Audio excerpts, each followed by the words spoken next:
একবার দুই বন্ধু গ্রাম থেকে শহরে এলো। এই জন্য যে গ্রামে অভাব, চল ভাই আমরা দুজন মিলে কোনো একটা কাজের সন্ধানে শহরে যাই।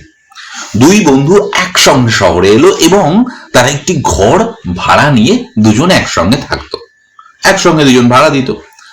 কাজের সন্ধান করতে করতে তারা ভাবলো যে চল আমরা নতুন একটা বিজনেস স্টার্ট করি, তুই একটা বিজনেস কর, আমি একটা বিজনেস করি।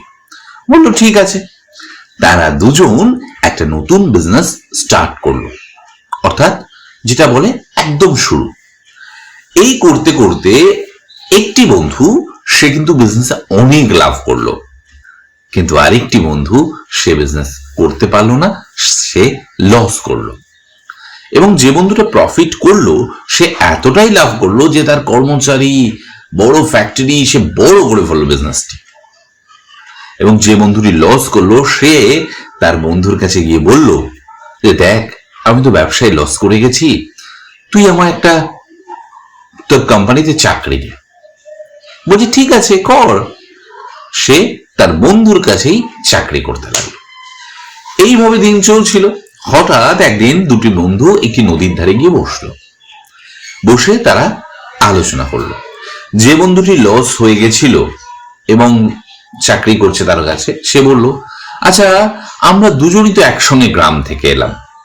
বলছে হ্যাঁ তাই তো। দুজনেই নতুন ভাবে কাজের সন্ধান করলাম। বলছে হ্যাঁ তাই তো। বলছে আচ্ছা তাহলে তুই এত সফল, আমি এত ব্যর্থ কেন? তখন যে সফল বন্ধুটা সে বলল যে তুই একবার ভেবে দেখ, আমরা যে গ্রাম থেকে শহরে একটা নতুন ঘর ভাড়া নিয়েছিলাম, সেই ঘরে একবার তুই আমি হঠাৎ তাড়াহুড়োতে বেরিয়ে এসেছিলাম। আমি তোকে বললাম মাঝ রাস্তায় এসে হঠাৎ মনে হলো যে কিরে ঘরের লাইট ফ্যান সব তো জ্বলছে, ওটা বন্ধ করে দিয়ে আয়। তুই তখন কি বলেছিলিস বলতো? আরে ছাড় তো, আমাদের কাছ থেকে তুই ইলেকট্রিক বিল নেয়, আর আমার তো ভাড়া ঘর, চলছে চলুক।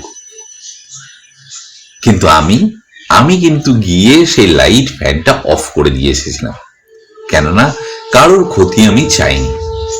অন্যের যদি একটু উপকার হয় তাতে আমার খুশি হতো। তাই আজ আমি বিজনেস করছি এবং এত বড় ব্যবসা করছি। আর তোর মনোভাব সেদিনও চাকরের মতো ছিল, আজও চাকরের মতো, তাই তুই চাকরি করছিস। এই কথা শুনে বন্ধুর জ্ঞানের উদয় হল, সে নিজের ভুল বুঝতে পারল। তাই বন্ধুরা এই গল্পটা এই জন্য বললাম কি একটু অন্যের যদি উপকার করেন, আপনার অনেকটা উপকার বা অনেকটা লাভ আপনার দিকে এগিয়ে আসবে। নমস্কার।